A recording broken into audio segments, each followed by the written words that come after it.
The dust swirled around Emma Zimmerman's skirts as she stepped down from the stagecoach, her entire life packed into one small valise that weighed less than her dwindling hopes. The journey west had taken everything from her, her money, her strength, and nearly her courage. Now, as she stood on the main street of Dalhart, Texas in the sweltering summer of 1885, she wondered if this final desperate gamble would be her salvation or her ruin. Daniel Everett watched the Easterner descend from the coach, noting her threadbare gloves and the careful way she balanced her single bag. He'd been exchanging letters with her for 6 months, but now that she was here, standing before him with exhaustion etched into her delicate features, he felt a strange tightening in his chest. She wasn't what he'd expected. She was so much more real than the careful penmanship on scented paper. "Miss Zimmerman?" he asked, removing his hat as he stepped forward. The afternoon sun highlighted the golden strands in his brown hair and deepened the creases around his eyes, signs of a man who'd spent his life squinting into horizons. Emma's gaze lifted to his face, her green eyes widening slightly with recognition. "Mr. Everett?" Her voice carried the faint trace of a Boston accent, refined yet weary. Daniel nodded, offering a small smile. "Welcome to Dalhart." She glanced down at her solitary bag, then back up at him, her cheeks flushing with embarrassment. "I'm afraid I've arrived with nothing but hope, Mr. Everett. My circumstances—" Her voice faltered. Daniel's weathered hand reached for her valise. "Miss Zimmerman," he said softly, his Texas drawl warming the cool formality between them. "That's all we need." Emma blinked rapidly, fighting tears of relief. She had gambled everything on this man's letters, on his promises of a new beginning, on his cattle ranch outside of town. Now, standing before him, she wondered if she had been foolish or brave. "The wagon's this way," Daniel said, nodding toward a sturdy buckboard parked near the general store. "I thought you might want to rest before meeting everyone at the ranch, but if you're hungry, we could stop at the cafe." Emma's stomach growled at the mention of food, but pride made her hesitate. "I wouldn't want to impose." "It's no imposition. You've traveled a long way." His eyes, the color of worn leather, crinkled at the corners when he smiled. "Besides, Mrs. Thompson's apple pie is worth imposing for." The cafe was a small establishment with checkered tablecloths and windows that let in the late afternoon light. The few patrons glanced curiously at Emma as Daniel led her to a table, their gazes lingering on her Eastern clothing and the protective way Daniel pulled out her chair. "New wife, Everett?" called a gruff voice from the counter. Daniel's jaw tightened slightly. "Miss Zimmerman just arrived, Frank. We're not married yet." The word "yet" hung in the air between them as Emma settled into her seat. They had discussed marriage in their letters. Of course, that was the whole point of this arrangement. But hearing it spoken aloud made it suddenly, terrifyingly real. "The stagecoach was delayed in Amarillo," Emma said, desperate to fill the awkward silence. "There was trouble with the axle," Daniel nodded, grateful for the mundane conversation. "Happens often on these roads. Nothing's quite as civilized out here as what you're used to in Boston." "I'm adjusting my expectations accordingly," Emma replied with a small smile. She didn't mention that Boston had stopped feeling civilized the moment her father died, leaving her with his debts and a tarnished family name. She didn't explain how she'd pawned her mother's jewelry to pay for this journey, or how she'd stayed awake nights on the stagecoach, clutching her valise to her chest, terrified of losing the little she had left. Mrs. Thompson, a plump woman with kind eyes, approached their table with a pot of coffee. "So, this is your mail order bride, Daniel?" she asked, her voice warm with curiosity rather than judgment. "This is Miss Emma Zimmerman," Daniel corrected gently. "Emma, this is Mabel Thompson, best cook in the Panhandle." "Pleased to meet you," Emma said, extending her hand. Mrs. Thompson ignored the hand and pulled Emma into a surprising hug. "Welcome to Texas, child. Anyone brave enough to come all this way deserves a proper greeting." The unexpected warmth brought tears to Emma's eyes, and she blinked them back. "Thank you. Now, what can I get you two?" Mrs. Thompson asked, releasing Emma and pulling a pencil from behind her ear. "2 specials and 2 slices of apple pie," Daniel said, glancing at Emma for confirmation. She nodded gratefully. It had been days since she had had a proper meal. As Mrs. Thompson bustled away, Daniel leaned forward, lowering his voice. "I should warn you about the ranch. It's not fancy sturdy. but plain. My father built most of it, and I've added on as I could." "Your letters described it well," Emma assured him. "I'm not expecting a palace, Mr. Everett." "Daniel," he corrected. "If we're to be married, you should use my given name." "Daniel," she repeated, testing the familiarity of it on her tongue. "And you should call me Emma." He nodded, his expression softening. "Emma!" He said her name like it was something precious, and she felt a flutter of something unexpected in her chest. Their food arrived, generous plates of beef, potatoes, and vegetables, followed by thick slices of pie that made Emma's mouth water.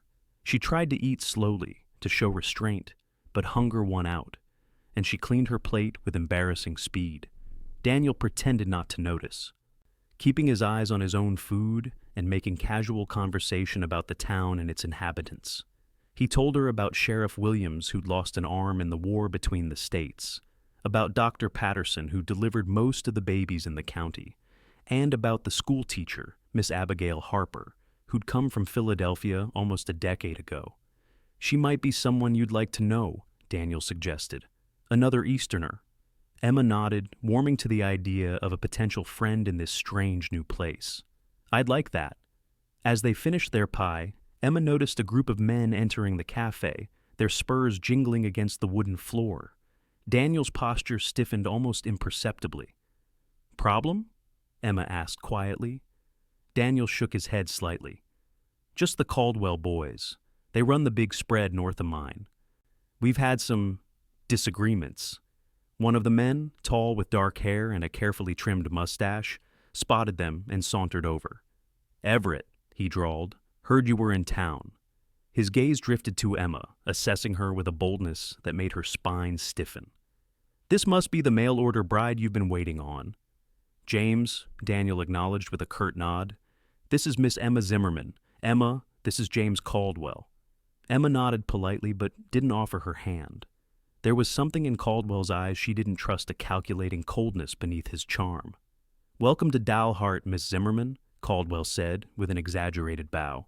"You must be either very brave or very desperate to agree to marry our friend Everett here. His last girlfriend ran off with a traveling salesman, didn't she?"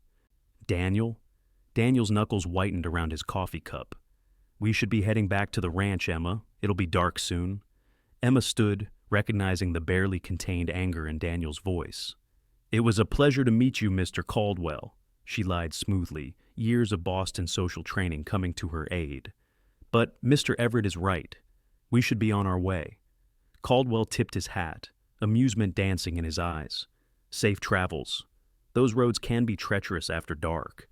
Outside, Daniel helped Emma into the wagon, his movements stiff with suppressed emotion. "I apologize for Caldwell," he said, as he climbed up beside her. "There's bad blood between our families." "You don't owe me an explanation," Emma said softly. Daniel picked up the reins, his gaze fixed on the road ahead. "But I do. You've come all this way to marry me. You deserve to know what you're getting into." He clicked to the horses, and the wagon lurched forward. "The Caldwells have been trying to buy my land for years. My father refused to sell, and now I'm refusing." "Is your ranch valuable?"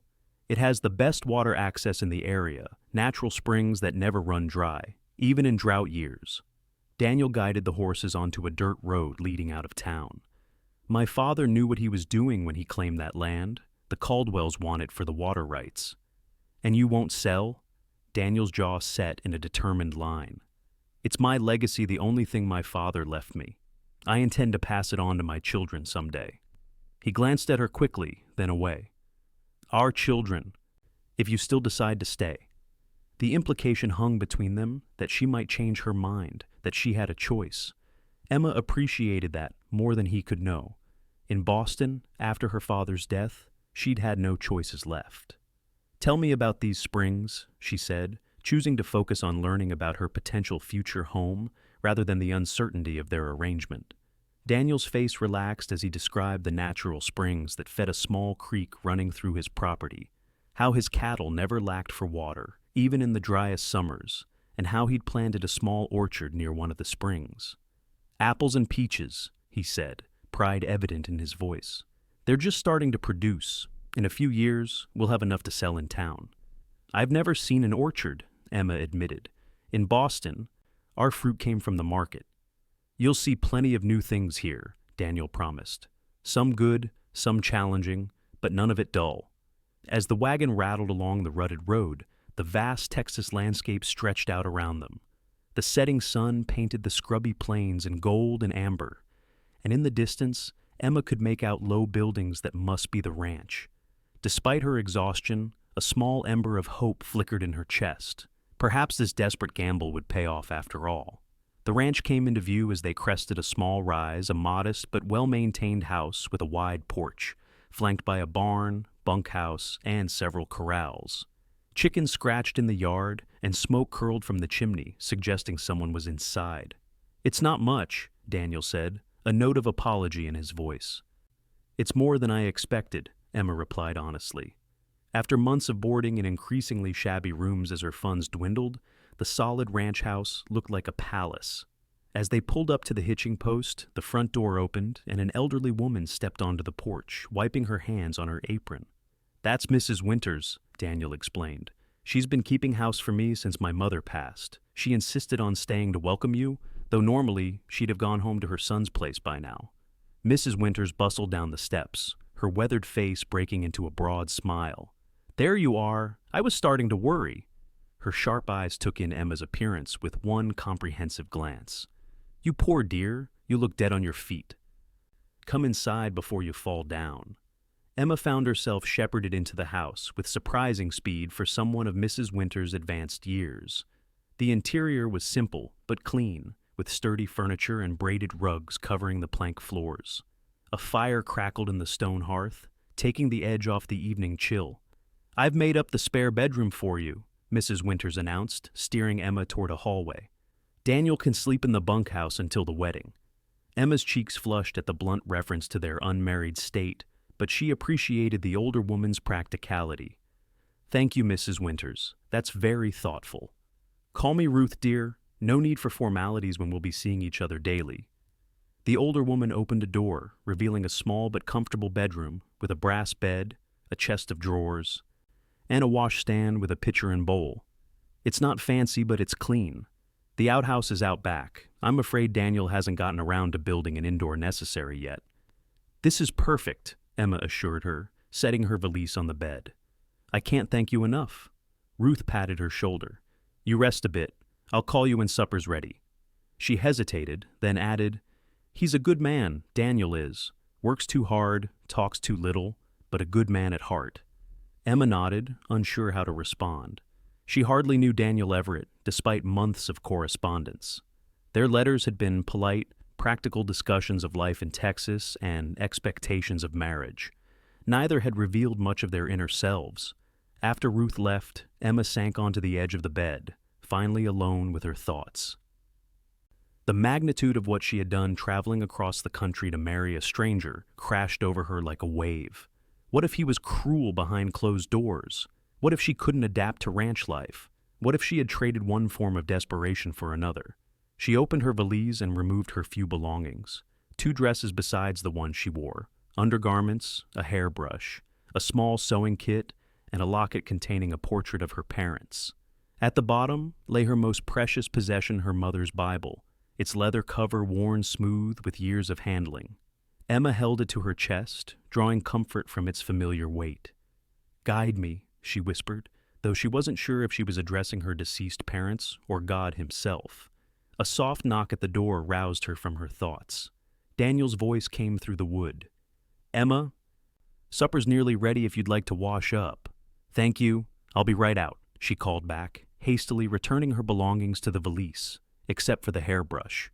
She quickly tidied her appearance, smoothing her travel, rumpled dress, and rebraiding her light brown hair.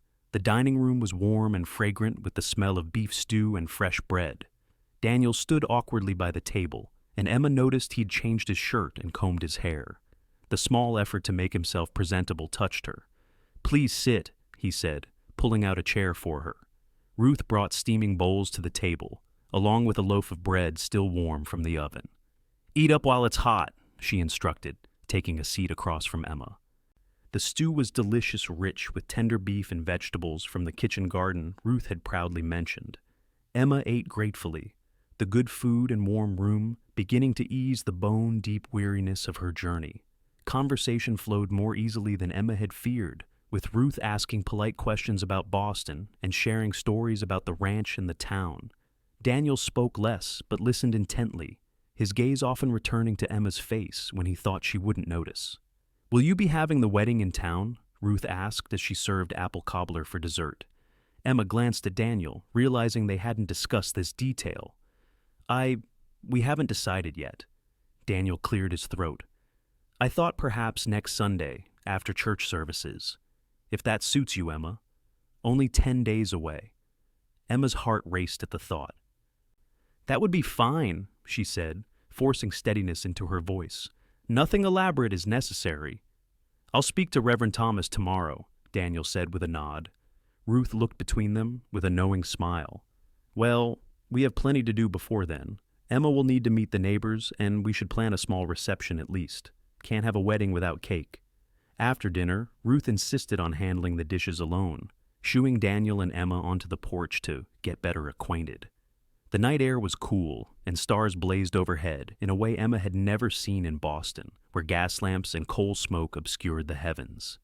"It's beautiful," she breathed, gazing upward. Daniel leaned against the porch railing, following her gaze. "One of the things I love about this place, you can see forever on a clear night." They stood in companionable silence for a moment, the vastness of the Texas sky making their awkwardness seem small by comparison. "I want you to know," Daniel said finally, his voice low, "that I don't expect, that is," he cleared his throat.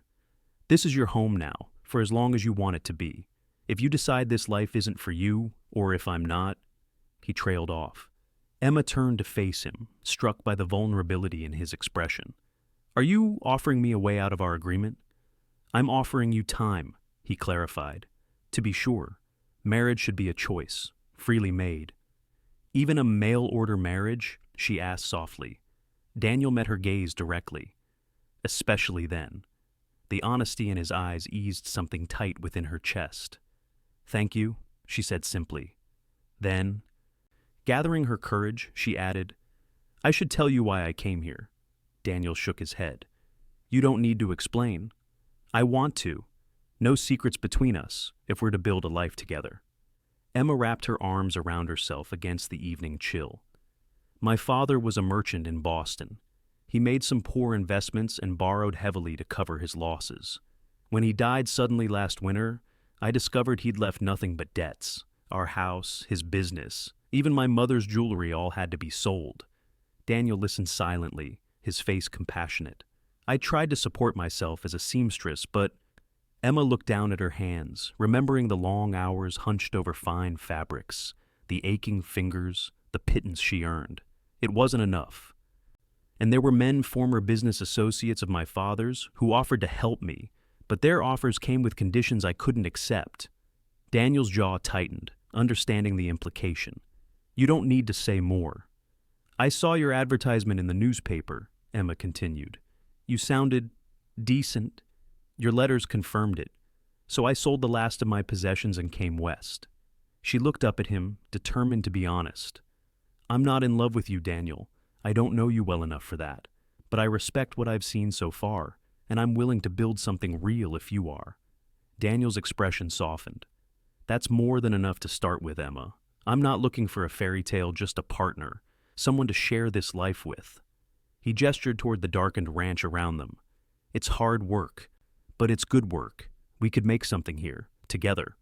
Emma nodded, relief washing through her. "Then we understand each other." From inside, Ruth called that she was leaving for her son's place and would return in the morning. Daniel excused himself to walk her to her wagon, leaving Emma alone on the porch with her thoughts. As she watched Daniel help the elderly woman into the waiting wagon, his movements gentle and respectful, Emma felt the first tentative unfurling of hope in her chest. She had arrived with nothing but that hope, and perhaps Daniel was right. Perhaps that was all they needed to begin. The days leading up to the wedding passed in a whirlwind of activity. Ruth arrived each morning to help Emma learn the workings of the ranch house, teaching her everything from how to manage the wood stove to where the best wild berries grew nearby. Daniel introduced her to the ranch hands, 3 weathered cowboys named Joe, Hank, and William, who lived in the bunkhouse and regarded her with a mixture of curiosity and respect. On her third day at the ranch, Daniel took Emma to see the springs he'd spoken of so proudly. They rode on horseback, Emma somewhat unsteadily on a gentle mare named Daisy that Daniel assured her was bomb-proof. "I've never ridden before," Emma admitted as they set out, clutching the saddle horn tightly. "You're doing fine," Daniel encouraged. "Just relax and move with her." The springs were everything Daniel had described, clear pools of water bubbling up from the ground, feeding a small creek that wound through the property. Cottonwood trees provided shade, and wildflowers grew in colorful profusion along the banks. "It's lovely," Emma said, dismounting carefully with Daniel's help. "I can see why you treasure it." "My father called it the heart of the ranch," Daniel said, leading her to a flat rock overlooking the largest spring. He said as long as these springs flow, the ranch would prosper. Emma sat beside him on the rock, their shoulders not quite touching. "Tell me about your parents. Your letters mention they passed away, but not much else." Daniel's gaze grew distant. "They came from Tennessee after the war. My father fought for the Confederacy, though he never talked much about it. They wanted a fresh start, somewhere they could build something of their own." He picked up a small stone and tossed it into the water. "They worked themselves to the bone for this place. My mother died of fever when I was 16. Father held on another 10 years, but his heart gave out one winter morning. Just didn't wake up." "I'm sorry," Emma said softly. "They sound like remarkable people." Daniel nodded. "They were. They taught me everything I know about ranching, about honor, about keeping your word." He glanced at her. "What about your family?" Emma traced patterns in the dust with her fingertip. "My mother was gentle, refined. She loved music and poetry. My father was ambitious, always chasing the next opportunity. They were devoted to each other, though." She smiled sadly. "My mother died when I was 18, consumption. Father was never the same after. He took more risks in business, as if he didn't care anymore what happened." "And you were left to deal with the consequences," Daniel observed quietly. Emma nodded, surprised by his insight. "Yes, but I'm trying to see it as an opportunity rather than a tragedy. If everything hadn't fallen apart in Boston, I wouldn't be here now." Daniel's hand moved hesitantly to cover hers, his calloused palm warm against her skin. "I'm glad you were here, Emma." The moment stretched between them, charged with possibility, until the distant sound of a cowbell broke the spell. Daniel withdrew his hand and stood. "That'll be Hank ringing for dinner. We should head back." As they rode back to the ranch house, Emma found herself watching Daniel's straight back and broad shoulders as he rode ahead of her. She was beginning to understand this quiet, steadfast man who had offered her a new beginning. She wasn't in love with him not yet, but she was beginning to think she could be, given time. On Saturday, the day before the wedding, Daniel took Emma into Dalhart to introduce her to the townspeople and make final arrangements with Reverend Thomas. They visited the general store, where the proprietor, Mr. Jenkins, greeted them warmly. "Miss Zimmerman, Daniel's been talking about your arrival for months," he said, pumping Emma's hand enthusiastically. "Welcome to Dalhart. Anything you need that we don't stock, you just let me know, and I'll order it special from Dallas." Emma thanked him, touched by his kindness. As Daniel discussed an order of fence wire, she wandered the aisles, admiring the variety of goods. It was a well-stocked establishment, with everything from tools to fabrics to preserved foods. "You'll want to see our latest shipment of dress goods," Mrs. Jenkins said, appearing beside her. "Just came in from St. Louis last week." She led Emma to a display of fabrics, proudly showing off bolts of calico, gingham, and even a few yards of finer materials. Emma ran her fingers over a length of blue cotton, thinking of the dresses she would need for her new life. "This would suit you," Mrs. Jenkins suggested. "Brings out the green in your eyes." "It's lovely," Emma agreed, "but I should wait until I'm more settled." The truth was, she had precious little money left after her journey. Before she could move away, Daniel appeared at her side. "We'll take 10 yards," he said to Mrs. Jenkins. "Wedding present," he added quietly to Emma. "Daniel, you don't need to—" "I want to," he insisted. "You'll need dresses for ranch work, and I'm afraid your Boston clothes won't last long out here." The simple practicality of his gift moved her more than an extravagance would have. "Thank you," she said, selecting the blue cotton and a sturdy brown calico for everyday wear. Their next stop was the church, a white clapboard building with a modest steeple. Reverend Thomas, a thin man with kind eyes and prematurely white hair, welcomed them into his study. "I understand congratulations are in order," he said, gesturing for them to sit. "Daniel tells me you're to be married tomorrow?" Emma nodded, suddenly nervous at the official discussion of their plans. The Reverend regarded them thoughtfully. "I typically spend more time counseling couples before marriage, but Daniel speaks highly of your character, Miss Zimmerman." "Thank you, Reverend," Emma said. "I assure you, we've given this decision careful consideration." The Reverend smiled. "I believe you have. Now, let's discuss the ceremony." They arranged for a simple service after the regular Sunday worship, with the congregation invited to stay as witnesses. Ruth had already organized a small reception to follow at the ranch. As they left the church, Emma spotted a slender woman about her own age walking briskly toward them, carrying a stack of books. "Miss Harper," Daniel called, raising his hand in greeting. The woman looked up, her serious expression softening into a smile. "Mr. Everett, I was hoping to meet your fiancée before the wedding." "Miss Abigail Harper, our school teacher," Daniel introduced. "Miss Harper, this is Emma Zimmerman." "Please call me Abigail," the teacher said, shifting her books to shake Emma's hand. "It's wonderful to meet another Easterner. I came from Philadelphia 8 years ago." "Boston," Emma said, warming to the friendly woman immediately. "Though I fear I've brought little of Boston culture with me." Abigail laughed, a bright, genuine sound. "I left most of Philadelphia behind, too, except for my books. But you'll find Dalhart has its own kind of culture, different, but not without merit." They chatted for a few minutes about the town and its inhabitants, with Abigail offering insights that Emma found invaluable. "You must come to tea once you're settled," Abigail insisted as they parted. "I have a small collection of novels I'd be happy to lend you."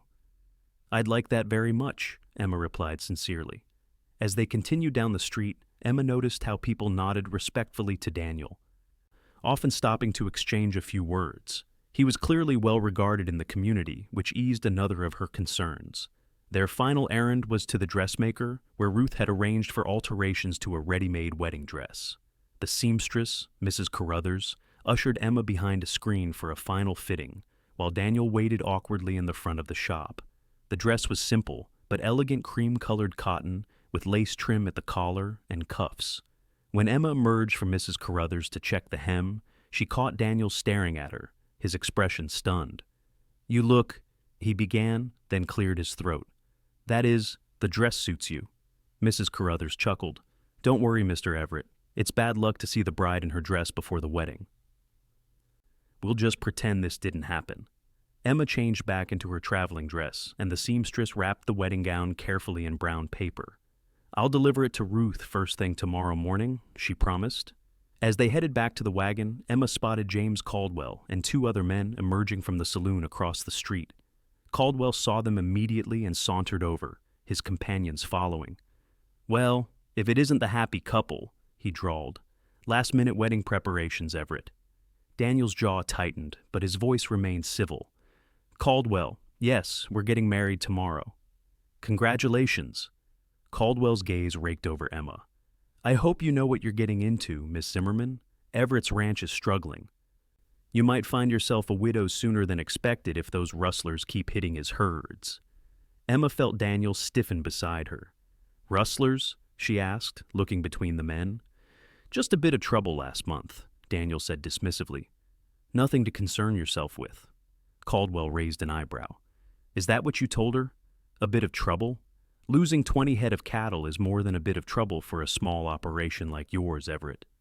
"Is there something you wanted, Caldwell?" Daniel asked, his patience clearly wearing thin.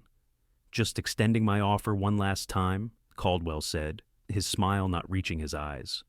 "My father's offer for your land still stands.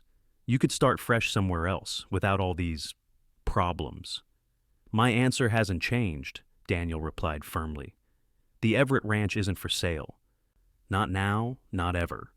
Caldwell shrugged, his casual manner belied by the coldness in his eyes. "Have it your way, but remember, I tried to be reasonable. He tipped his hat to Emma. Miss Zimmerman, enjoy your wedding. I'll be sure to send a gift. As Caldwell and his men walked away, Emma turned to Daniel. What was that about? What rustlers? Daniel sighed, helping her into the wagon. I didn't want to worry you your first week here. We lost some cattle last month. Someone cut the fences on the north pasture and drove off about 20 head. You think Caldwell was responsible? Daniel picked up the reins, his expression troubled. I can't prove anything. The sheriff investigated, but there wasn't much evidence. Could have been drifters. But you don't believe that, Emma observed. No, Daniel admitted. The timing was too convenient, right after I refused Caldwell's latest offer for the ranch. Emma considered this as they drove out of town. If the ranch is in trouble, Daniel, you should have told me. He glanced at her, his expression softening. We've had setbacks, yes, but we're not destitute. I wouldn't have asked you to come if I couldn't provide for you properly. I'm not worried about being provided for, Emma clarified. I'm worried about you facing these problems alone when I could be helping. Daniel looked surprised, then thoughtful. You're right, I should have been more forthcoming. It's just, I've handled things on my own for so long.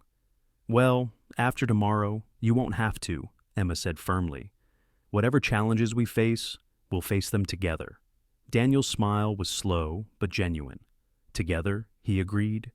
And Emma felt something warm unfurl in her chest at the sincerity in his voice. The wedding day dawned clear and bright, with a gentle breeze tempering the September heat. Ruth arrived early, bringing Emma's dress and a flurry of activity. She helped Emma bathe and dress, then arranged her hair in a simple but elegant style, with small white flowers tucked into the braided crown. You look beautiful, dear, Ruth said, stepping back to admire her handiwork. Daniel won't know what hit him. Emma examined her reflection in the small mirror above the washstand. The woman who looked back at her seemed both familiar and strange, the same features, but somehow transformed by the past week's experiences and the anticipation of what lay ahead. I hope I can be a good wife to him, she said softly. Ruth patted her shoulder. You already care for him. That's the important part. The rest comes with time.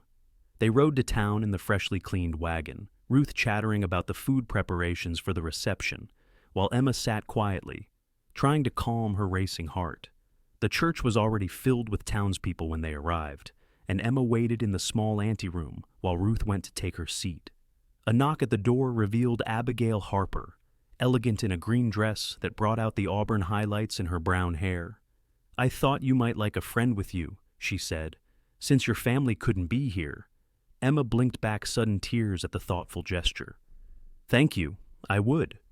When the organ music began, Abigail gave her hand a reassuring squeeze. Ready? Emma nodded, gathering her courage. Ready. The congregation rose as she entered the sanctuary, but Emma barely noticed them. Her attention was fixed on Daniel, standing tall beside Reverend Thomas at the altar. He wore a black suit that looked newly pressed, and his hair was neatly combed. But it was his expression that caught and held her gaze, a mixture of awe, tenderness, and something that might have been joy. As she reached his side, he whispered, You're beautiful.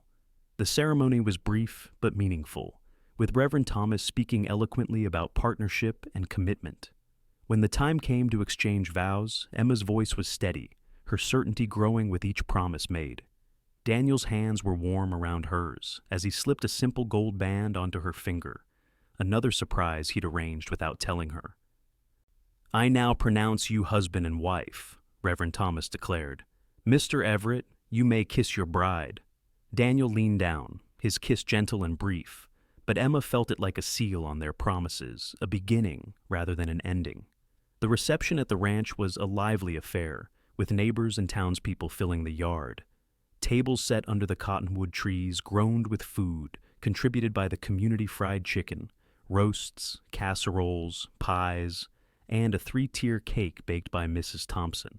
Emma was introduced to so many people that their names and faces began to blur together, but she was touched by the genuine warmth of their welcome. As the afternoon wore on, musicians set up on the porch a fiddler, a guitarist, and a man with a harmonica, and began to play lively tunes. Daniel led Emma into the first dance, his hand steady at her waist. Are you happy? he asked quietly as they moved together. Emma considered the question honestly. Yes, she said, realizing it was true. I'm nervous about what comes next, but I'm happy to be here, with you. His smile was like sunrise. That's all I could ask for. The celebration continued until sunset, when the guests gradually began to depart. Ruth was the last to leave, hugging Emma tightly. I won't be back until Tuesday, she said with a meaningful look. You two need some time alone to get settled. Emma felt her cheeks warm at the implication, but she nodded gratefully. Thank you for everything, Ruth. When the last wagon had disappeared down the road, Emma and Daniel stood alone on the porch, suddenly awkward in their new roles as husband and wife. I should check on the livestock before it gets too dark, Daniel said, clearly uncertain. I'll help you clean up, Emma offered, equally unsure. They worked in companionable silence, clearing away the remains of the celebration. By the time they finished, darkness had fallen completely, and the house was quiet except for the ticking of the mantel clock and the occasional pop from the fireplace. Would you like some tea? Emma asked, desperate to postpone the inevitable moment when they would have to address the sleeping arrangements. Daniel nodded, looking relieved at the suggestion. While Emma prepared the tea, he built up the fire against the evening chill. They sat in the parlor, sipping from mismatched cups and making stilted conversation about the wedding and their guests. Finally, Daniel set down his cup. Emma, I want you to know that I don't expect... That is, I know this marriage didn't begin in the usual way. We're still getting to know each other. He met her gaze directly. I won't press you for marital rights until you're ready. Emma's hands tightened around her teacup, both touched by his consideration and uncertain how to respond. In Boston, no one would have discussed such matters so directly. But they weren't in Boston, and this plain-speaking man was now her husband. Thank you for your patience, she said finally. But we are married, Daniel. I made those vows in good faith. She set her cup down carefully. I'm nervous, yes, but I'm not afraid. Not of you. The tension in Daniel's shoulders eased slightly. You honor me with your trust, Emma. He stood and offered his hand. With only a slight hesitation, she placed her fingers in his and allowed him to lead her to the bedroom, his bedroom, now theirs. The room was simple but comfortable, dominated by a large bed with a handmade quilt. A lamp burned low on the bedside table, casting golden light across the polished floor. Emma's few belongings had been moved from the guest room, her hairbrush and Bible placed carefully on the dresser. Daniel released her hand and stepped back. I'll give you privacy to change. When he had gone, Emma took several deep breaths to steady herself. She changed quickly into her nightgown, plain white cotton, the best she had, and sat on the edge of the bed, brushing her hair with long, nervous strokes. When Daniel returned, he had removed his jacket and tie, but was otherwise still dressed. He hesitated in the doorway, his expression a mixture of desire and restraint that made Emma's heart race. You can come in, she said softly. It's your room too. He moved to the far side of the bed and turned his back politely as he changed into a nightshirt. When he turned back, Emma had slipped under the covers, the quilt pulled to her chin. Daniel extinguished the lamp before joining her, careful to leave space between them. In the darkness, Emma could hear his measured breathing and the distant sounds of the ranch, the low mooing of cattle, the occasional stamp of horses in the barn, the whisper of wind through the cottonwoods. Daniel, she whispered. Yes? She reached across the space separating them, finding his hand. Thank you for bringing me here, for giving me a new beginning. His fingers tightened around hers. Thank you for coming, for taking a chance on me, on us. Slowly, the space between them narrowed until Emma found herself cradled against his chest, his arms secure around her. There was awkwardness in their first intimacies, but also tenderness and care. And when Emma finally fell asleep in the early hours of the morning, it was with a sense of having truly come home. The weeks that followed were a time of adjustment and discovery. Emma learned the rhythms of ranch life rising before dawn, preparing hearty meals for Daniel and the ranch hands, maintaining the house, and helping with lighter ranch work when needed. She discovered muscles she never knew she had and developed calluses on her once soft hands.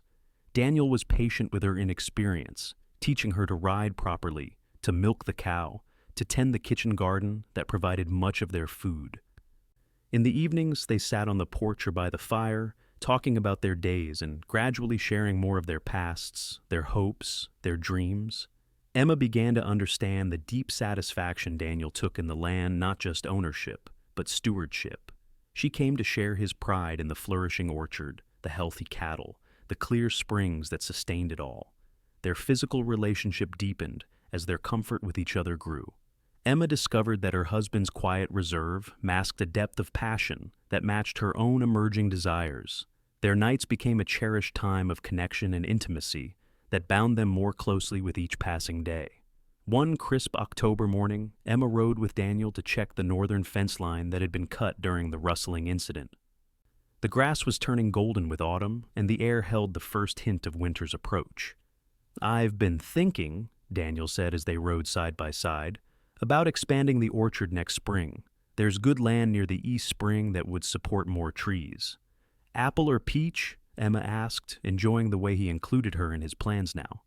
"I was thinking maybe cherry. The climate's right, and they'd fetch a good price in town." Emma smiled at his enthusiasm. "I've always loved cherries. My mother used to preserve them for winter. Would you like to learn how? Ruth could teach you. She's been preserving fruit longer than I've been alive." "I'd like that," Emma agreed. Then, hesitantly, "I've been thinking too." Daniel glanced at her. "About what?" "About teaching. Abigail mentioned that the school is growing, and they need someone to help with the younger children, just a few hours each day." Daniel considered this. "Would it make you happy, teaching?" "I think it might," Emma admitted.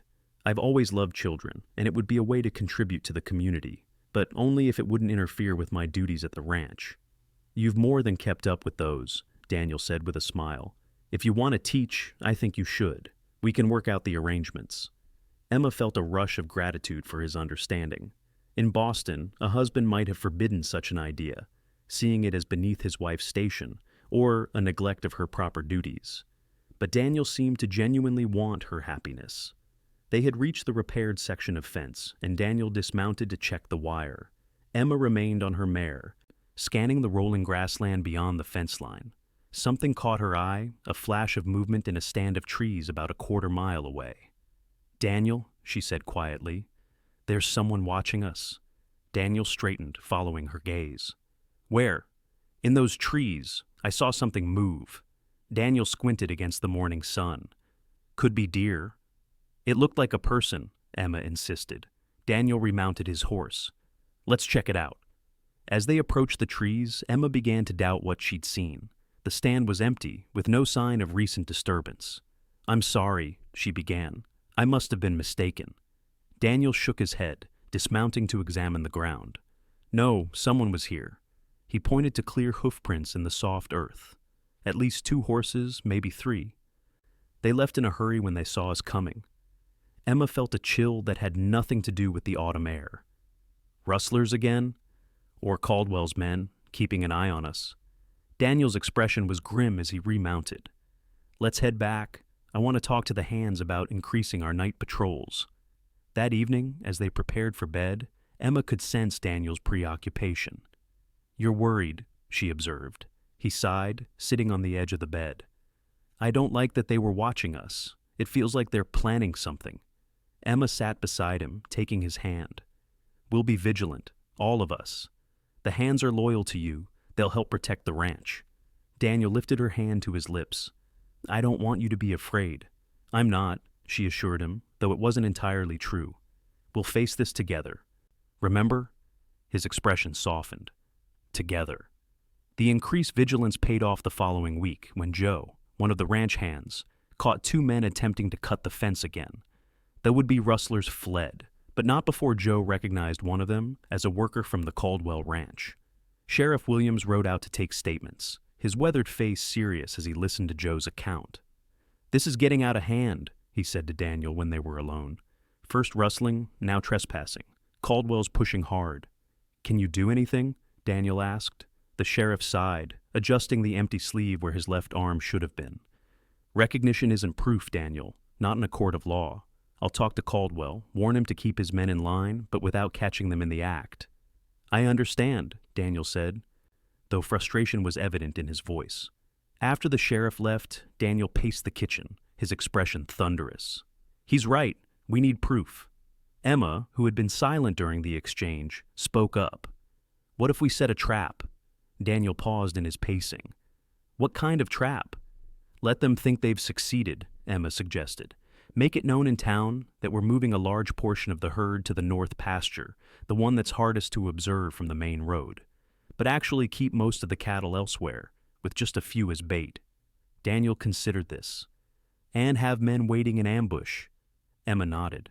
"If they take the bait, we'll catch them in the act. The sheriff will have his proof."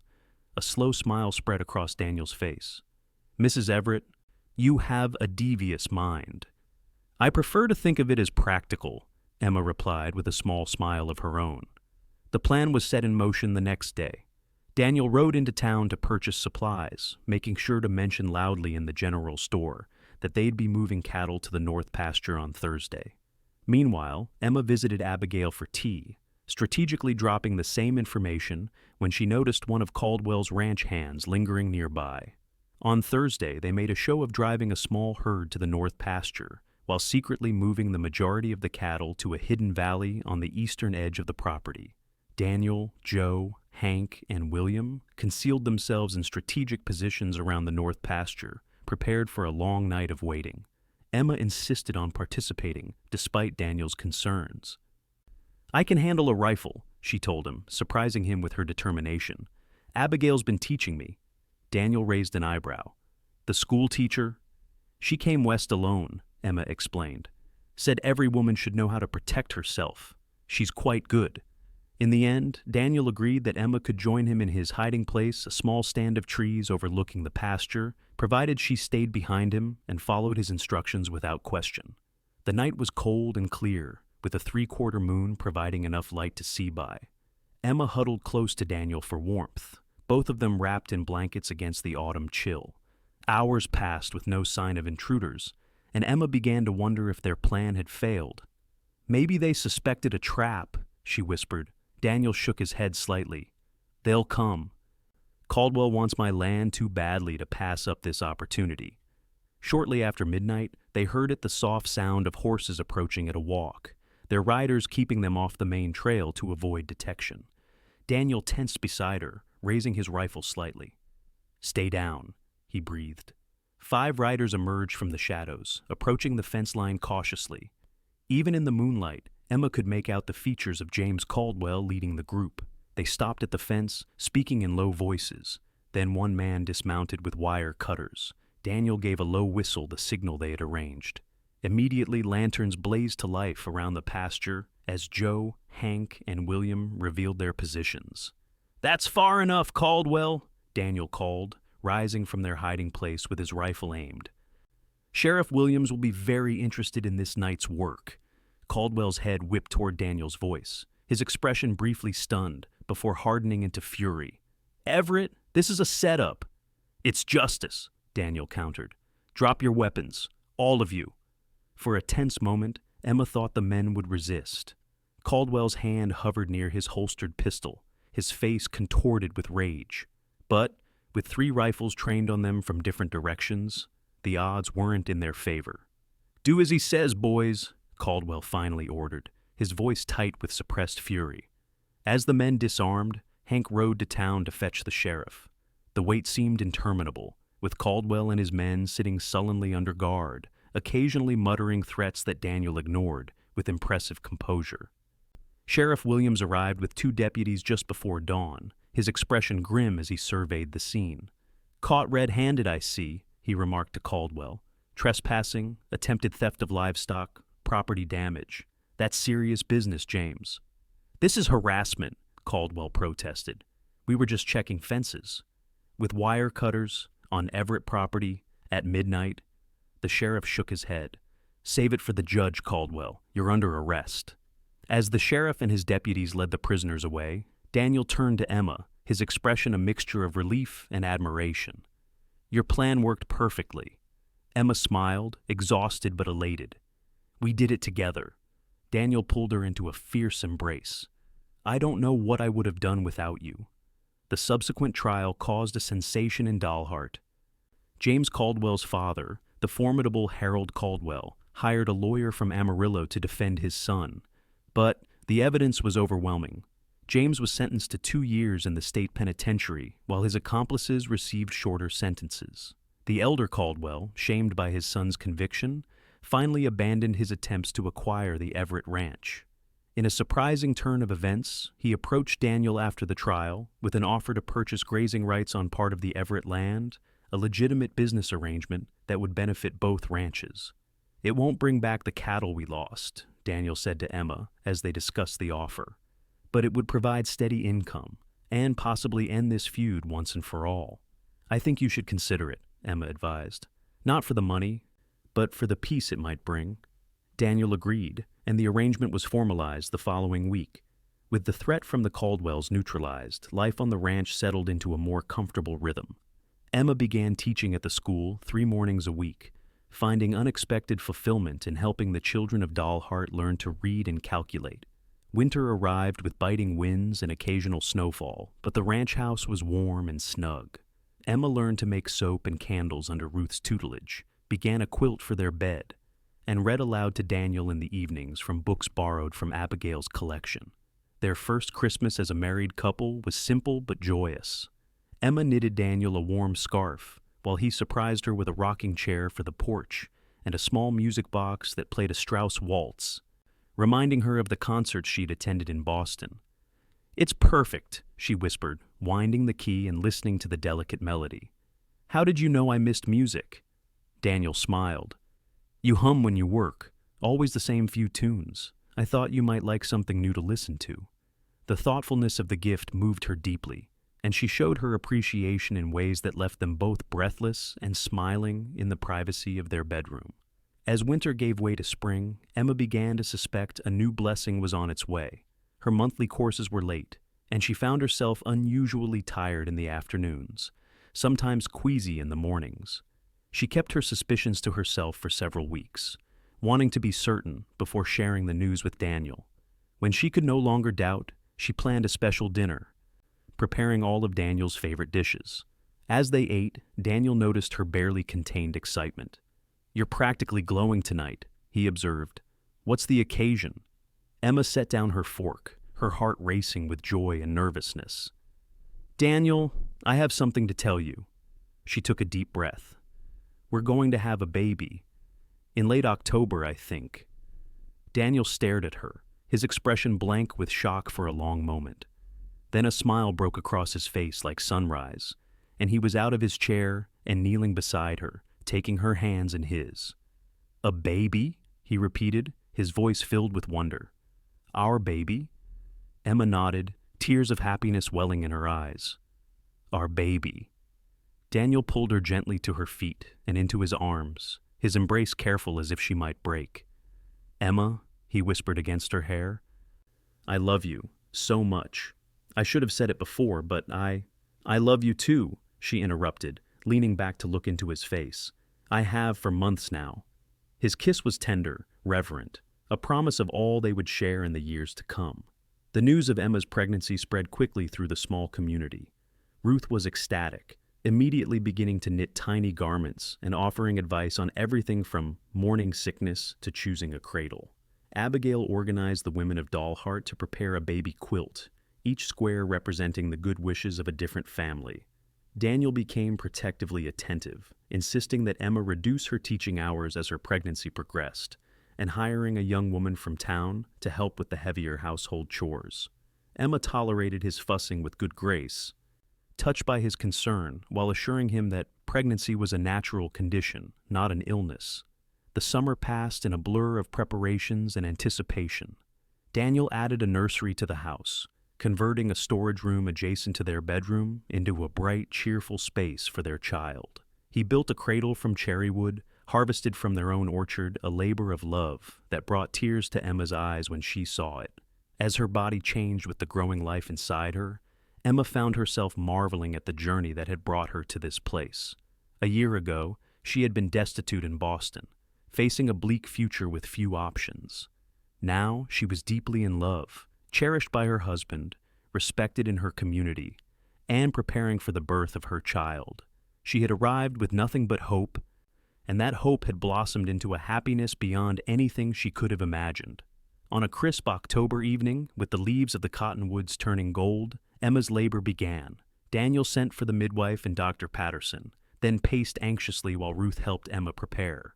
The birth was long and difficult, testing Emma's strength and Daniel's composure as he was forced to wait outside the bedroom, hearing his wife's cries but unable to help.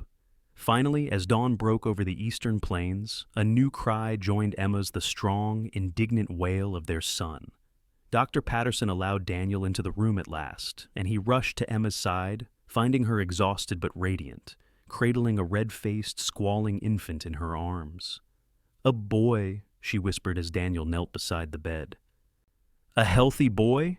Daniel touched his son's tiny hand with a finger, marveling as the infant instinctively grasped it. "He's perfect," he breathed, "just like his mother."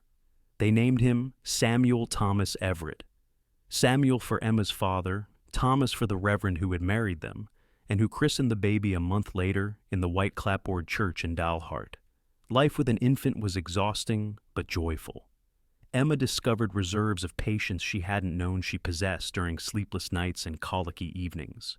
Daniel proved to be a devoted father, taking the baby for walks in the early morning to let Emma rest, changing diapers without complaint, and singing old Tennessee lullabies in a surprisingly sweet baritone. On Samuel's first birthday, they hosted a small celebration at the ranch. Ruth baked a cake, Abigail brought a hand-carved wooden horse, and even old Harold Caldwell sent a silver cup with the baby's initials engraved on it, a peace offering that touched them both. As the guests departed and the autumn sun began to set, Emma and Daniel sat on the porch, watching their son toddle unsteadily across the yard, chasing a butterfly with determination. Daniel's arm was warm around Emma's shoulders, his presence as solid and reassuring as it had been from the first day. "Are you happy?" he asked, echoing the question he had asked on their wedding day. Emma leaned into him, her heart full. "Completely. Are you?" "More than I ever thought possible." He kissed her temple. "You know, when you stepped off that stagecoach 2 years ago, with just that small bag and your determination, I thought you were the bravest person I'd ever met." "I was terrified," Emma admitted with a laugh. "I had no idea what I was getting into. But you came anyway." "I had hope," she said simply. "It was all I had left." Daniel's arm tightened around her. "And I told you that was all we needed." "You were right," Emma said, watching as their son abandoned the butterfly chase and came running toward them, arms outstretched, face alight with joy. Hope was enough to start with, but look what it grew into.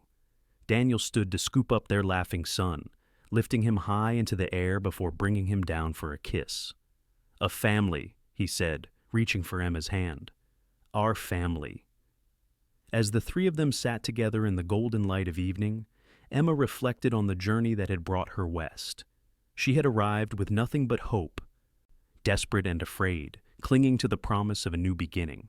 That fragile hope had been enough to sustain her through the hardships, enough to open her heart to love, enough to build this life that now seemed so full it might overflow.